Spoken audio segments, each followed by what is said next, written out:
আসসালামু আলাইকুম দর্শক, সবাইকে আমন্ত্রণ করছি মেডিটক আমার ডাক্তার অনুষ্ঠানটিতে। আছি মেডি লাইভের 2106তম পর্ব নিয়ে। Meril baby lotion presents doctors hours এর 10তম পর্বে আছি আমরা। আপনাদের সাথে উপস্থিত আছি আমি সালমা সাথী খান। দর্শক, আমরা সবাই জানি নবজাতকের ত্বক 5 গুণ বেশি ময়েশ্চার হারায়, তাই ওর ত্বকের যত্নে প্রয়োজন পিওর ময়েশ্চারাইজার। আর শুধুমাত্র মেরিল বেবি লোশনেই আছে প্রকৃতি থেকে সংগৃহীত পিওর ময়েশ্চারাইজার, যা আপনার শিশুর ত্বকের সুরক্ষাকে নিশ্চিত করে শুরু থেকে। দর্শক, ডক্টরস আওয়ার্স এর আজকের পর্বে আমরা কথা বলবো শিশুদের ত্বকের সমস্যা নিয়ে। এই বিষয়টিতে কথা বলার জন্য আমাদের সাথে উপস্থিত আছেন doctor Sharmin Afroz, consultant aesthetic dermatologist, Dhanmondi general and kidney হাসপাতাল, ঢাকা। আসসালামু আলাইকুম, আপনাকে আমন্ত্রণ করছি আমাদের আজকের আয়োজনটিতে।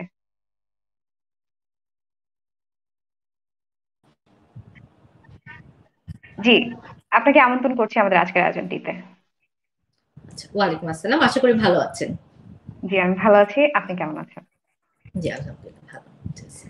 ধন্যবাদ জানাচ্ছি শুরুতেই আপনাকে। আমরা জানি যে বর্তমান সময়টি আসলে যেহেতু শীতকাল চলছে এবং এই সময়টিতে বড়দের নানা ধরনের ত্বকের সমস্যা হয় এবং সেই সাথে ছোটরা যারা আছে, শিশুরা যারা আছে তাদেরও নানা ধরনের সমস্যা দেখতে পাই আমরা।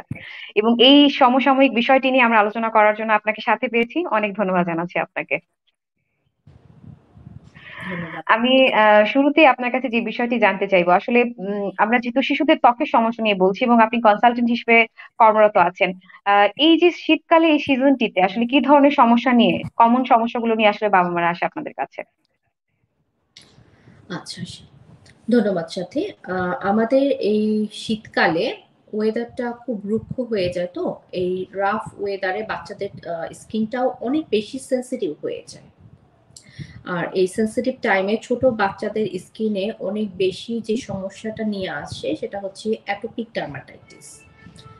অ্যাটোপিক ডার্মাটাইটিস এমন একটা রোগ যে শিশু সাধারণত এটা বংশগতভাবে বা জেনেটিক্যালি পেয়ে থাকে। এই রোগের প্রথম যে প্রাথমিক যে লক্ষণ যেটা যেটা বুঝে বাবা মারা নিয়ে আসে সেটা হচ্ছে গিয়ে শিশুর ত্বকটা খুব বেশি খসখসে থাকে, খুব ড্রাই থাকে। হ্যাঁ, ময়শ্চারাইজ করার পরেও বা লোশন দেওয়ার পরেও দেখা যায় যে ত্বকটা খুব ড্রাই থাকে, ডিহাইড্রেটেড থাকে এবং খুব ইচি থাকে। বাচ্চাটা সারাক্ষণই শরীর চুলকাতে থাকে, এরকম ম্যানিফেস্টেশন থাকে বাচ্চাটার। বাবা মা খুব পাজলড হয়ে যায় যে তার বাচ্চাটা সারাক্ষণ শরীর চুলকাচ্ছে এবং দেখা যায় যে এই ধরনের বাচ্চাগুলোকে মশা কামড় দিলে ছোট্ট একটা মশার কামড় থেকে অনেক বড় ঘা হয়ে যাচ্ছে এবং সারা হাতে পায়ে বাচ্চাদের মশার কামড়ের দাগ থাকে। তো শীতে এটা এই অ্যাটোপিক ডার্মাটাইটিসটা খুব বেশি বাড়ে, হ্যাঁ, বাচ্চাদের। তো বাবা মা এটা নিয়ে খুব বেশি আসে, সেবোরিক ডার্মাটাইটিস নিয়ে আসে, হ্যাঁ, বা ইনফ্যান্টাইল সেবোরিক ডার্মাটাইটিস নিয়ে আসে। এছাড়াও আরো কিন্তু অনেক রোগ নিয়ে আসে, পম্ফোলিক্স বা হচ্ছে গিয়ে বা প্লামোপেন্টার ক্যাটোডার্মা, এগুলো নিয়ে আসতে থাকে। কিন্তু অ্যাটোপিক ডার্মাটাইটিসটা নিয়ে একটু বেশি আসে। ধন্যবাদ জানাচ্ছি আপনাকে। আমরা আসলে সমস্যার পাশাপাশি যেহেতু শীতকালে একটু বাড়তি সতর্কতা, যেমনটি আপনি বলছিলেন যে ওয়েদারের শুষ্ক ভাবের কারণে বিভিন্ন ধরনের সমস্যা দেখা দেয়। এই সময় আসলে আপনারা কি ধরনের যত্ন করতে বলেন বাচ্চাদের ক্ষেত্রে, যে কি ধরনের আসলে সতর্কতা অবলম্বন করা উচিত? আচ্ছা, আমরা এই শিশুদের যে একটু বাড়তি যত্নের প্রয়োজন পড়ে শীতকালে, এই যত্নটা কিন্তু একটু বয়সভেদে ভিন্ন হয়ে থাকে। আমরা যদি নবজাতক থেকে শুরু করি, একদম ছোট্ট নিউবর্ন বেবির যত্ন থেকে শুরু করি, তাহলে ১ম এই আমরা বলি বাচ্চা জন্মের এট লিস্ট 24 আওয়ার পরে ১ম গোসলটা করাতে। হুম? আর সম্ভব হলে নাভি পড়ে যাওয়ার পরে, শুকিয়ে পড়ে যাওয়ার পরে একবারই গোসলটা করাতে। সাধারণত ২ সপ্তাহ মতো সময় লাগে বাচ্চাদের নাভিটা শুকিয়ে পড়ে যেতে। এবং বাচ্চা জন্মানোর পরে যে বাচ্চার সারা গায়ে দেখা যায় যে একটা সাদা বা হলদেটে আঠালো পদার্থ লাগানো থাকে, লেপ্টে থাকে সারা শরীরে। আমরা ভার্নিক্স ক্যাসিওসা বলি এই জিনিসটাকে। এটা কিন্তু খুব উপকারী একটা জিনিস। হ্যাঁ, এটার একটা অ্যান্টিমাইক্রোবিয়াল প্রপার্টি আছে এবং এটা ত্বকের পুরো জীবাণু বসতে দেয় না। আবার এটা ন্যাচারাল ময়শ্চারাইজার হিসেবে কাজ করে। বাচ্চার শরীরে তাপ এবং পানি ধরে রাখতে এই এই সাদা আঠালো পদার্থটা খুব গুরুত্বপূর্ণ ভূমিকা পালন করে। তো আমরা বাচ্চার বাবা মাদেরকে বলি যে একদম ঘষে ঘষে এই জিনিসটা তুলে ফেলবেন না আপনারা। হুম, এটা এটা বাচ্চার জন্য উপকারী এবং কিছুটা সময় পরে এটা নিজেই চলে যাবে। আর বাচ্চার নাভি পড়ে যাওয়ার পরে এই শীতের সিজনে আমরা বলি সপ্তাহে একদিন বাচ্চাদেরকে গোসল করাতে। আর সামার সামার টাইমে একদিন পর পর নবজাতককে গোসল করাবে এবং গোসলের পরপরই যেটাকে বলি খুব ভালো কোনো ময়শ্চারাইজার, বাচ্চাদের জন্য বিশেষভাবে তৈরি ময়শ্চারাইজার বাচ্চাকে দিয়ে দিবে। বুঝতেছে? আর একটু বড় বাচ্চা, এটা তো গেল নবজাতকের যত্নের ক্ষেত্রে। আর একটু বড় বাচ্চা বা ২ বছরের বেশি বাচ্চা যাদের, তাদেরকে আমরা এই শীতে একদিন পর পর গোসল করাতে বলি। হ্যাঁ, খুব বেশি লেট করা যাবে না, সেক্ষেত্রে আবার স্কিনটা ড্রাই ডিহাইড্রেটেড হয়ে যাবে, ইচিং শুরু হয়ে যাবে বাচ্চার। তো এই বাচ্চাদেরকে আমরা একটু বড় বাচ্চাদেরকে সপ্তাহে একদিন পর পর গোসল করাতে বলি এবং ওদের ক্ষেত্রে বলি যে বাচ্চাদেরকে কুসুম গরম পানিতে, পুরো গরম পানি না, স্বাভাবিক তাপমাত্রা থেকে একটু গরম পানিতে বাচ্চাকে গোসল করাবে, কিন্তু বাচ্চার মাথাটা ধুয়ে দিবে স্বাভাবিক তাপমাত্রার পানিতে। এবং ওদেরকেও বলা হয় যে গোসল করানোর পরপরই হালকা ভেজা শরীর থাকতে, মানে ত্বকটা আর্দ্রতা থাকতে, হ্যাঁ, যেন বাচ্চাদের তৈরি বেবি লোশন বাচ্চাদেরকে লাগিয়ে দেওয়া হয়। ত্বকের যত্নে এটুকুই যথেষ্ট। জি। আচ্ছা, আপনি যেহেতু শ্যাম্পু এবং বিভিন্ন প্রসাধনীর কথা বলছেন, আমরা জানি আসলে বর্তমান যুগের প্যারেন্টসরা অনেক বেশি সচেতন এবং তারা আসলে ছোট থেকেই বাচ্চাদের ত্বকের যত্নে বিভিন্ন ধরনের প্রসাধনী ব্যবহার করার তারা চেষ্টা করেন। সেক্ষেত্রে আসলে অনেকের মনে ভয়ও থাকে যে আসলে কোন ধরনের প্রসাধনী তারা ব্যবহার করবেন বা কি ধরনের প্রসাধনী বাচ্চাদের জন্য ব্যবহার করা সেফ, এই বিষয়টি নিয়ে আসলে কি ধরনের পরামর্শ আপনারা দিয়ে থাকেন? আচ্ছা, শিশুদের জন্য কখনোই বড়দের প্রসাধনী ব্যবহার করা যাবে না। হ্যাঁ? Baby product must be formulated for baby sensitive skin. বাচ্চার সেনসিটিভ স্কিনের জন্য বিশেষভাবে তৈরি যে প্রোডাক্টগুলো, শুধু সেগুলোই বাচ্চাদের জন্য ব্যবহার করা যাবে। বাচ্চাদের শ্যাম্পু, লোশন এগুলো কেনার সময় আমরা যে সতর্কতার অবলম্বন করতে বলি যে এগুলো অবশ্যই প্যারাবেন, থ্যালেট, অ্যালকোহল ফ্রি হবে, artificial colour, artificial fragrance free হবে। হ্যাঁ, এই আর্টিফিশিয়াল কালার বা ফ্রেগ্রেন্স কিন্তু শিশুর ত্বকে অ্যালার্জি সৃষ্টি করে। শিশুর ত্বকের জন্য তৈরি বিশেষভাবে লোশন বা যেগুলো, সেগুলোতে দেখবেন যে হাইপো অ্যালার্জেনিক কথাটা উল্লেখ থাকে। হ্যাঁ, যে এখানে সাধারণত কোনো প্যারাবেন, হ্যাঁ, বা প্রিজারভেটিভ থাকে না, থ্যালেট থাকে না, যেগুলো শিশুর ত্বকে অ্যালার্জি সৃষ্টি করতে পারে। তো আমরা এই ধরনের প্রোডাক্টগুলো কেনার সময় এই ধরনের সতর্কতা করতে বলি যে প্যারাবেন, থ্যালেটকে অ্যাভয়েড করবেন। খুব কড়া সুগন্ধিযুক্ত যে প্রোডাক্টগুলো আছে সেগুলো শিশুর ত্বকে অ্যালার্জি তৈরি করবে, এগুলোকে অ্যাভয়েড করবেন। বেশ কিছু ভালো কোম্পানি আছে যারা খুব ভালো মানের বাচ্চাদের জন্য প্রোডাক্ট তৈরি করে। আমাদের দেশীয় অনেক কোম্পানি আছে, ফার্মাসিউটিক্যাল কোম্পানি, কসমেটিক্যালস কোম্পানি আছে, মেল বেবি লোশন আছে, যারা খুব ভালো মানের বেবি প্রোডাক্ট, বেবি বাচ্চাদের সামগ্রীগুলো তৈরি করছে, সেগুলো তারা ব্যবহার করতে পারবেন খুব নিশ্চিন্তে। ধন্যবাদ জানাচ্ছি আপনাকে। আমি এই পর্যায়ে আপনার কাছে আরেকটি বিষয় জানতে চাইবো। আমরা শীতের সময় অনেক সময় দেখি যে বাচ্চাদের ত্বকে এবং চোখেও অনেক সময় লক্ষ্য করা যায় যে খুশকির মতো বা হালকা আবরণের মতো আসলে উঠছে, এবং এই বিষয়টি নিয়ে অনেক বাবা মারা একটু উদ্বিগ্ন হয়ে পড়েন, বিশেষ করে ছোট বাচ্চাদের ক্ষেত্রে আমরা এই বিষয়টি লক্ষ্য করে থাকি। তখন আসলে কি করণীয়, সেক্ষেত্রে আসলে পরামর্শ কিভাবে দিবেন আপনারা? আচ্ছা, এটাকে ইনফেন্টাইল সেবোরিক ডার্মাটাইটিস বলে থাকি আমরা। ঠিক আছে? এটা দেখা যায় যে নিউবর্ন বেবির মাথায় একটু বেশি থাকে। একটু বড় বাচ্চাদেরও মাথায় থাকতে পারে। এটা চোখের পাপড়িতে, বাচ্চার বুকে, পিঠে, হ্যাঁ? সাদা একটা আম আঁশের মতো বা খুশকির মতো গুঁড়ো, গুঁড়ো চামড়া নিয়ে থাকে। এক্ষেত্রে আমরা বলি যে কিটোকোনাজোল যুক্ত যে শ্যাম্পু গুলো বাজারে পাওয়া যায়, সেটা বেবি শ্যাম্পুর সাথে সমপরিমাণে মিশিয়ে একদিন পর পর বাচ্চার মাথায় ব্যবহার করবেন এবং হচ্ছে গিয়ে এবং ওই শ্যাম্পুর ফেনাটা দিয়েই বাচ্চাটাকে গোসল করিয়ে দিতে বলি। অনেক ক্ষেত্রে দেখা যায় যে স্ক্যাল্প গুলো খুব বেশি শক্ত হয়ে মাথার তালুতে লেগে থাকে। বিশেষ করে নিউবর্ন বেবিদের ক্ষেত্রে দেখা যায় যে বাচ্চা জন্মের 1 মাস পরে দেখা যায় যে স্ক্যাল গুলো খুব শক্ত হয়ে বাচ্চার তালুতে বসে গিয়েছে।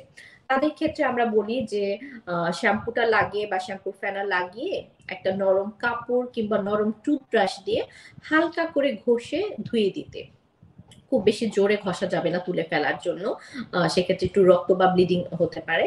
আর খুব বেশি যদি শক্ত থাকে সেক্ষেত্রে তেল বা পেট্রোলিয়াম জেলি যেটাকে বলি, পেট্রোলিয়াম জেলিটাকে আমরা ব্যবহার করতে বলি, যে স্কাল্পে লাগিয়ে রাখবেন, তারপর কিটোকেনাজল এবং বেবি শ্যাম্পুর মিক্সচার দিয়ে আপনারা ধুয়ে ফেলবেন। এভাবে লাগাতে থাকলে 1 মাস পরে দেখা যায় যে এটা কিছুটা ভালো হয়ে যায় 1 মাস পরে। ধন্যবাদ জানাচ্ছি। আমি এই পর্যায়ে আসলে দর্শকদের প্রশ্ন পর্বে একটু চলে যেতে চাই। আমাদের সাথে অনেকগুলো দর্শকরা আছেন, তাদের অনেক প্রশ্ন আছে। আশা করছি আপনার মাধ্যমে আমরা তাদেরকে পরামর্শগুলো দিতে পারবো। আমাদেরকে প্রশ্ন করেছেন যিনি, তিনি হচ্ছেন মাহিরা খান, লিখেছেন বাবুর বয়স 10 মাস। তিনি বাবুর মুখে রাতের বেলা ভ্যাসলিন দিতে পারবেন কিনা, নর্মাল ভ্যাসলিন যেগুলো পাওয়া যাচ্ছে, নাকি স্পেসিফিক কোনো ভ্যাসলিন আছে যেটি তিনি দিতে পারবেন? পরামর্শটি আপনার কাছে চাইছেন তিনি। আচ্ছা, সুন্দর একটা প্রশ্ন করেছেন। সরাসরি ভেসলিন বা পেট্রোলিয়াম জেলি বাচ্চাকে দেওয়ার কোনো প্রয়োজন নেই। হ্যাঁ? খুব বেশি শুষ্ক ত্বক যদি হয়ে থাকে আপনার বাচ্চার, যদি ফেটে গিয়ে থাকে, খুব বেশি শুষ্ক মনে করে থাকেন, তাহলে সেক্ষেত্রে আমরা আপনাকে বলবো যে বাচ্চাটাকে একটু কুসুম গরম পানি দিয়ে কোনো একটা তোয়ালে দিয়ে মুছে দিন। তোয়ালে বা রুমাল ব্যবহার করুন। কুসুম গরম পানি দিয়ে মুছে দিন এবং সেই হালকা আর্দ্রতা থাকতে, ভেজা থাকতে বাচ্চাটাকে লোশন দিয়ে দিন। বেবি লোশন দিয়ে দিন। বাচ্চাদের জন্য যে লোশনগুলো তৈরি হয় এগুলো কিন্তু অনেক স্টিকি, অনেক ঘনত্ব। আর সরাসরি ভেসলিন ব্যবহার না করে আপনারা লোশন ব্যবহার করেন। ভেসলিন অনেক সময় দেখা যায় যে মুখের উপরে লোমকূপগুলো আটকে ফেলে। তখন দেখা যায় যে ত্বক থেকে ছোট্ট, ছোট্ট ফোড়া বা বয়েল তৈরি হয়। সেজন্য আপনারা বেবি লোশন ব্যবহার করেন। তারপরেও যদি আপনি ড্রাইনেস ফিল করেন সেক্ষেত্রে অল্প 1-2 ফোঁটা বেবি ওয়েল বেবি লোশনের উপরে আপনি দিয়ে দিতে পারেন। ধন্যবাদ জানাচ্ছি পরামর্শটি দেওয়ার জন্য। আমাদের সাথে পরবর্তীতে সংযুক্ত আছেন গিয়াসউদ্দিন, এমডি গিয়াসউদ্দিন, লিখেছেন তার বাবুর বয়স 13 মাস। মুখে অ্যালার্জির কারণে পুরো মুখ লাল হয়ে গেছে এবং ডাক্তার তার বেবিকে অলিভ অয়েল দিতে বলেছেন, কিন্তু এতেও ভালো হচ্ছে না, রোদে গেলে সমস্যাটি বেশি দেখা যাচ্ছে। তা করণীয় কি, বিষয়টিতে আপনার পরামর্শ চাইছেন? আচ্ছা, ডক্টর সাথী, আমি বাচ্চার বয়সটা আবার একটু জানতে চাচ্ছিলাম। 13 মাস, বেবির বয়স 13 মাস। আচ্ছা, 13 মাস বয়সী একটা বাচ্চার জন্য আসলে অলিভ অয়েলটা খুব একটা সুইটেবল না। হ্যাঁ? অলিভ অয়েলটা সাধারণত বড়দের ত্বকের জন্য ঠিক আছে? এগুলো সবগুলো হচ্ছে হাইপোঅ্যালার্জেনিক, বাচ্চাদের ফর্মুলেটেড তৈরি প্রোডাক্ট তাও কিন্তু না। তো আমরা বলবো যে, আবারও বলবো যে বাচ্চাদের ত্বকের জন্য যে তৈরি প্রসাধনী, এগুলো must be formulated for baby sensitive skin. আপনি যদি অলিভ অয়েল লাগান, এই র্যাশটা ভালো হবে না, বরং র্যাশটা আরো বাড়বে এবং ত্বকের রংটা একটু কালচে হয়ে যেতে থাকবে আপনার বাচ্চা। আমরা আপনাকে বাচ্চাকে আবারও বলবো যে কুসুম গরম পানি দিয়ে মুছে দিন, হাইড্রেট করুন ত্বককে, হাইড্রেট করার পরে লোশন লাগান, বেবি লোশন লাগান। প্রয়োজনে দিনে 3 থেকে 4 বার বাচ্চাকে ময়শ্চারাইজ করুন যেন ময়শ্চার ব্যারিয়ারটা ঠিক থাকে। কিন্তু কোনো অবস্থাতেই এই ধরনের অলিভ অয়েল কিংবা সরিষার তেল, হ্যাঁ, এগুলো ব্যবহার করবেন না। ত্বকের র্যাশটা উঠবে এবং ত্বকের রং আস্তে আস্তে কালচে হয়ে যাবে তেল ব্যবহার করলে। এই কথাটি আমিও কিন্তু আপনার কাছে জিজ্ঞেস করতে চাচ্ছিলাম। আমরা আসলে ট্রেডিশনাল ভাবেই দেখে থাকি যে আসলে ছোট বাচ্চাদের তেল দিয়ে ম্যাসাজ করা হয় এবং বিশেষ করে সরিষার তেলটা দিয়ে অনেক ধরনের ম্যাসাজ করা হয় এবং এই বিষয়টিকে তারা অনেক কার্যকারী হিসেবে মনে করে থাকেন, বয়োজ্যেষ্ঠরা যারা আছেন আসলে, এবং অনেক ডাক্তাররাই আসলে এই বিষয়টি নিষেধ করে থাকেন। বিশেষ করে আপনার কাছ থেকে একটু জানতে চাইবো যে আসলে এটি কতটুকু উপকারী বা আদৌ এর উপকারিতা আছে কিনা। খুব মজার একটা প্রশ্ন করেছেন ডক্টর সাথী। নানি দাদিরা আসলে বাচ্চাদেরকে সরিষার তেল দিয়ে মাখিয়ে তারপর হচ্ছে রোদে দিতে খুব পছন্দ করেন। এটা আমাদের দেশের একটা ট্রেডিশন বলতে গেলে। হ্যাঁ?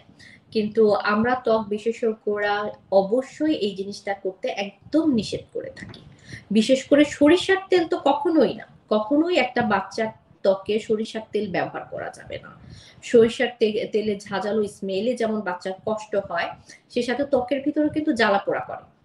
সরিষার তেল কিন্তু বেবির স্কিনকে অনেক অনেক বেশি ইরিটেট করে। সরিষার তেল কখনোই ব্যবহার করতে যাবে না। এবং সরিষার তেল ব্যবহার করার কিছুদিন পরে কিন্তু দেখা যায় যে বাচ্চার শরীরে ছোট ছোট র্যাশ আসতেছে। হ্যাঁ, আমাদের প্রচলিত ভাষায় আমরা মাসি পিসি বলে থাকি, এই ধরনের র্যাশ উঠে।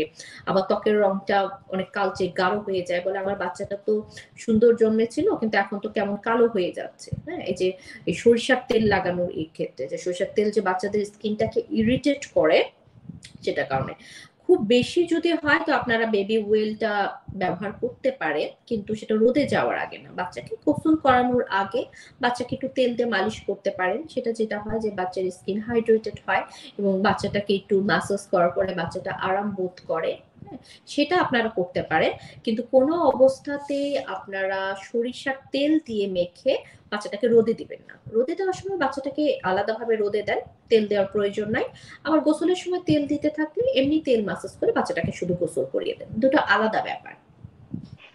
ধন্যবাদ জানাচ্ছি। আশা করছি একটি মিথ থেকে কিছুটা হলেও আসলে ক্লিয়ারিটি ধারণা পাওয়া গেছে আমাদের দর্শকদের। আরেকটি বিষয় শীতে লক্ষ্য করা যায়, আমরা প্রায়শই দেখে থাকি যে যে সকল বাচ্চারা খুবই ছোট এবং ডাইপার ব্যবহার করছে, শীতকালে তাদের ডাইপার র্যাশ এই সমস্যাটি অনেক বেশি হয়।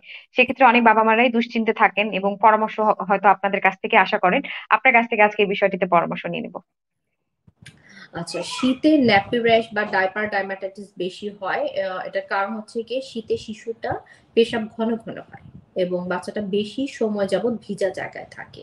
হ্যাঁ, তো এই ঘন ঘন পেশাব হওয়ার জন্য যেটা হচ্ছে যে ডাইপারটা বারবার ভিজে যাচ্ছে, বাচ্চার কন্টাক্টে ভিজা জায়গা, ভেজা স্থানটা পেশাবের কন্টাক্টে আসছে। তো আমরা মাদেরকে যেটা বলি যে আপনারা ঘন ঘন ডাইপার চেক করবেন। হ্যাঁ, এবং ভিজে যাওয়া মাত্র সেটাকে পরিবর্তন করে দিবেন।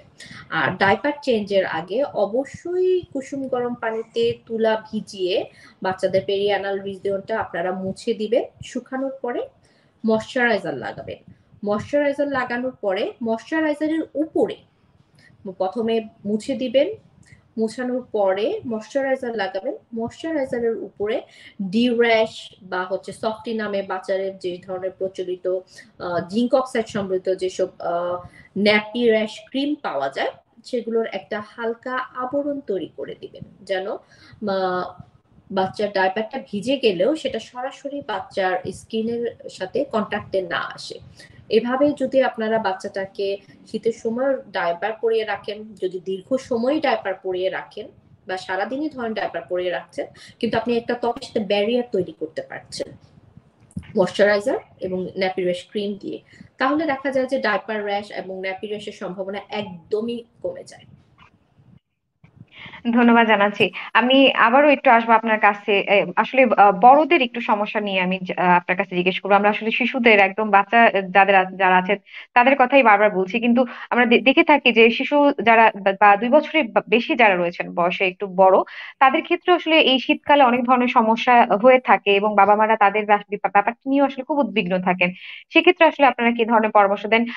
সেই সকল বাচ্চাদের যত্নের ক্ষেত্রে শীতকালে আসলে কি ধরনের বিষয়ে বেশি বেশি সতর্কতা হতে হবে? আচ্ছা, ডক্টর সাথী, এই প্রশ্নটা কি নবজাতক না 2 আমি বছরের বেশি জি, বাচ্চাদের জন্য, জি, নাকি আর একটু বড় বড় দুই মানুষদের বছর জন্য? থেকে 2 বছর থেকে যদি বেশি বাচ্চাদের কথাই আমি জিজ্ঞেস করি আপনার কাছে। আচ্ছা, 2 বছর বা তার থেকে বড় বাচ্চা যারা থাকে তাদের ক্ষেত্রেও আমরা যেটাকে বলি ময়শ্চার, শীতের সময় ময়শ্চার ব্যারিয়ারটাকে ইনট্যাক্ট রাখার জন্য। হ্যাঁ, ত্বক থেকে পানি যেন আর্দ্র, ত্বকের পানি যেন বাষ্পীভূত হয়ে না যায়, ত্বক যেন আর্দ্রতা না হারায়। শীতের যত্নর কিন্তু মূল থিম এটাই যে আমাদের ত্বকটা আর্দ্রতা বজায় রাখতে হবে। জি। সেজন্য যেটা করতে হবে, এটা সকল বয়সীদের জন্য, শুধু 2 বছরের বাচ্চাদের জন্যই না, যে ত্বকের আর্দ্রতা বজায় রাখার জন্য অজু, গোসল বা হাত মুখ ধোয়ার পরপরই সবসময় ত্বকটা ভেজা থাকতে, হালকা ভেজা থাকতে ত্বকের উপরে ময়শ্চারাইজারটা লাগিয়ে ফেলতে হবে। ড্রাই স্কিনে ময়শ্চারাইজার লাগিয়ে খুব বেশি উপকার পাওয়া যায় না। হ্যাঁ, সেজন্য বলি যে হালকা ভেজা অবস্থায় হাত মুখ ধোয়ার পরে যে ভেজা অবস্থা থাকে, ওই অবস্থায় ময়শ্চারাইজার লাগিয়ে ফেলতে হবে। এবং কারো যদি খুব বেশি শুষ্ক ত্বক থাকে, কিছু বাচ্চাদের ক্ষেত্রে বা কিছু বড়দের এটোপিক ডার্মাটাইটিসের ক্ষেত্রে খুব বেশি ড্রাই ডিহাইড্রেটেড স্কিন থেকে থাকে, সেক্ষেত্রে আমরা বলি যে ময়শ্চারাইজারের উপরে হয় কয়েক ফোঁটা বেবি ওয়েল অথবা ভেসলিনের আরেকটা আবরণ দিতে, যেন একটা ব্যারিয়ার তৈরি হয়, ত্বক থেকে পানিটা বাতাসের সাথে মিশে না যায়। আর সে সাথে একটু শীতকালীন সবজি বা ফল খেতে হবে যেন স্কিনটা হাইড্রেটেড হয়। সাধারণ যত্নের ভিতরে দেখা যদি আমরা নিয়মিত করতে পারি বাচ্চাদের কিংবা নিজেদের, তাহলে দেখা যায় যে শীতকালীন যে চর্মরোগের যে সম্ভাবনাটা অনেকটাই কমে যায়। আর সেই সাথে আমরা বলি যে শীতকালে একটু মাইল্ড ক্লিনজার ব্যবহার করতে। ক্লিনজারটা যেন মাইল্ড হয় খুব। বেবি ক্লিনজার বা বেবি ওয়াশ বা বেবি সোপ বার যেটাই ব্যবহার করো সেটা যেন খুব মাইল্ড ক্লিনজার হয়। আচ্ছা, আরেকটি বিষয় আপনার কাছ থেকে আমি একটু জেনে নিব। আসলে আমরা সবসময় আসলে দেখে থাকি বা বলে থাকি যে প্রপার একটি রুটিন মেনটেন করা, সেটি বড়দের ক্ষেত্রে এবং ছোটদের ক্ষেত্রে এটি খুবই গুরুত্বপূর্ণ হয়ে পড়ে। সেটি শুধুমাত্র স্কিন যত্নের ক্ষেত্রেই না, আমাদের নিজেদের শরীর চর্চার ক্ষেত্রেও বিষয়টি অনেক গুরুত্বতা রাখে। কিন্তু কিছু কিছু ক্ষেত্রে আমরা দেখি যে এই বিষয়গুলোকে আমরা আসলে অনেক হেডেক মনে করি এবং অনেকটা মনে করি যে নিয়মের ভিতর দিয়ে আসলে যেতে হবে। সেক্ষেত্রে পরিপূর্ণ যত্নের ক্ষেত্রে, বিশেষ করে যদি বাচ্চাদের কথাই আমি উল্লেখ করি, যে পরিপূর্ণ যত্নের ক্ষেত্রে এই ধরনের নিয়ম গুলো ছোট থেকেই আসলে হ্যাবিটেট করা কতটা গুরুত্ব বলে আপনি মনে করেন? খুব সুন্দর একটা প্রশ্ন ডক্টর সাথী। এটা আসলে আমরাকে হেডেক মনে করি, কিন্তু এটা যদি আমরা আমাদের ব্যবহারিক জীবনের দৈনন্দিন জীবনের একটা অভ্যাস হিসেবে তৈরি করে নিতে পারি, তাহলে এটাকে আমাদের কাছে ঝামেলা মনে হবে না। ত্বকের পরিচর্যার জন্য খুব বেশি কিছু প্রয়োজন হয় না। যদি শিশুদের জন্য বলি তাহলে একটা মাইল্ড ক্লিনজার, একটা ময়শ্চারাইজার, একটা বেবি ওয়েট, একটা বেবি শ্যাম্পু, ৪টা প্রোডাক্টের ভিতরে ৪টা ৪টা প্রোডাক্ট বা ৪টা সামগ্রীর মাধ্যমে কিন্তু একটা শিশুর ত্বকের পরিপূর্ণ যত্ন সম্ভব। আবার বড়দের ক্ষেত্রেও যদি আমরা বলতে চাই যে একটা ফেস ওয়াশ কিংবা ক্লিনজার, একটা সেরাম, একটা ময়শ্চারাইজার দিয়ে ত্বকের পরিপূর্ণ যত্ন সম্ভব। শুধু এটার ব্যবহার বিধিটা জানতে হবে এবং এটা প্রত্যেক দিনের অভ্যাসের ভিতরে নিয়ে আসতে হবে আমাদের, যে আমরা যখনই ঘর থেকে বাইরে যাব এবং বাইরে আবার ঘরে ফেরত আসবো তখনই একটা ক্লিনজার দিয়ে আমরা মুখ পরিষ্কার করে ফেলবো। আমরা স্কিনকে নিউট্রিশন পৌঁছানোর জন্য সেরাম অথবা ময়শ্চারাইজার ব্যবহার করব। খুব সিম্পল ২টা স্টেপের মাধ্যমে কিন্তু আমরা ত্বকের যত্ন নিয়ে ফেলতে পারি। আচ্ছা, আপনি একটু আগেই বলছিলেন আমাদেরকে যে আসলে পুষ্টিকর খাবার বা শীতকালীন যে সিজনাল যে ফ্রুটস এবং সবজিগুলো রয়েছে সেটিও আসলে অনেকটা গুরুত্বপূর্ণ ভূমিকা রাখে। এবং আমরা জানি যে আসলে শীতকালে নতুন নতুন অনেক ধরনের পুষ্টিকর খাবার এবং সবজি এবং ফলমূল পাওয়া যায়। সেক্ষেত্রে ত্বকের যত্নের ক্ষেত্রে আসলে পুষ্টিকর খাবার কতটুকু গুরুত্বপূর্ণ এবং শিশুদের ক্ষেত্রে আসলে এটি কতটা গুরুত্ব রাখে? শুধু শিশুদের না, বড়দের জন্য নিউট্রিশনটা মেনটেন করতে হবে। হ্যাঁ, একটা সুস্থ ত্বক কিন্তু একটা সুস্থ দেহেই আসা সম্ভব। হ্যাঁ, শরীরের রোগ প্রতিরোধ ক্ষমতা বা ইমিউনিটি সিস্টেমটা যদি ঠিক না থাকে ত্বকটাও কিন্তু ঠিক থাকবে না। ত্বকে তখন অনেক ধরনের ছোট ছোট অসুখ, ডার্মাটাইটিসই যদি হয় বা একনি যদি হয়, এটার কিন্তু যদি আমাদের রোগ প্রতিরোধ ক্ষমতাটা কমে যায় তখনই এই ধরনের রোগগুলো বেশি দেখা দেয়। সেজন্য ত্বককে ভালো রাখতে হলে, ইমিউনিটি সিস্টেমকে স্ট্রং রাখতে হলে অবশ্যই শীতকালীন সবজি, শুধু শীতকালীন না, অবশ্যই আমাদেরকে সবজি এবং ফলের সাথে এবং ভিটামিন যুক্ত খাবারের সাথে আমাদেরকে অভ্যস্ত করতে হবে নিজেদেরকে। আমরা আসলে অনুষ্ঠানের শেষ প্রান্তে চলে এসেছি। শারমিন আফরোজ, আপনাকে অনেক অনেক ধন্যবাদ জানাচ্ছি। কিন্তু যাবার বেলায় আমরা যেহেতু শীতকাল পার করছি, আসলে আমাদের বাবা মারা, যে সকল বাবা মারা নবজাতকের বাবা মারা আছেন, শিশুদের বাবা মারা আছেন, তাদের উদ্দেশ্যে আপনার কি পরামর্শ আছে? আপনারা শীতে বাচ্চাদের জন্য বিশেষভাবে তৈরি যে সামগ্রীগুলো আছে, বেবি কসমেটিক্যালস যেগুলো আছে, আমাদের দেশীয় গুলো ব্যবহার করেন। স্কোয়ার এর মেরিল বেবি লোশন, মেরিল বেবি শ্যাম্পু, এগুলো যথেষ্ট মানসম্পন্ন এবং আপনারা বাচ্চাদেরকে এগুলো দিয়ে অনেক উপকার পাবেন। হ্যাঁ, আমাদের বড়দের জিনিসগুলো ব্যবহার করে আপনারা বাচ্চাদেরকে ত্বকের ক্ষতি না করে ফেলে বাচ্চাদের জন্য আপনারা বাচ্চাদের প্রোডাক্টগুলো ব্যবহার করুন এবং প্রচুর পরিমাণে বাচ্চাকে ময়শ্চারাইজ করুন, বাচ্চাকে হাইড্রেট করুন যেন বাচ্চার ত্বকের সমস্যা না হয় এবং বাচ্চাকে পুষ্টিকর খাবারে আগ্রহী করে তুলুন। অনেক ধন্যবাদ ধন্যবাদ। জানাচ্ছি আমাদের সাথে সংযুক্ত হওয়ার জন্য এবং আজকের বিষয়টিতে পরামর্শ দেওয়ার জন্য। দর্শক, Meril baby lotion presents doctors hours এর আজকের পর্বে আমাদের সাথে এতক্ষণ ছিলেন doctor Sharmin Afroz, consultant aesthetic dermatologist, Dhanmondi general and kidney হাসপাতালে তিনি কর্মরত আছেন। তিনি পরামর্শ দিচ্ছিলেন শীতে শিশুদের ত্বকের যত্নে এবং সমস্যার ক্ষেত্রে আসলে কি ধরনের প্রতিকার এবং কি ধরনের সমাধান হওয়া উচিত। আশা করছি তার পরামর্শগুলো আপনাদের কাজে লাগবে এবং আমাদের সাথে এতক্ষণ অবধি থাকার জন্য আপনাদেরকে অনেক ধন্যবাদ। পরবর্তী অনুষ্ঠান দেখার আমন্ত্রণ জানিয়ে আপনাদের সকলে সুস্থতা কামনা করে বিদায় নিচ্ছি এখানেই। আল্লাহ হাফেজ সকলকে।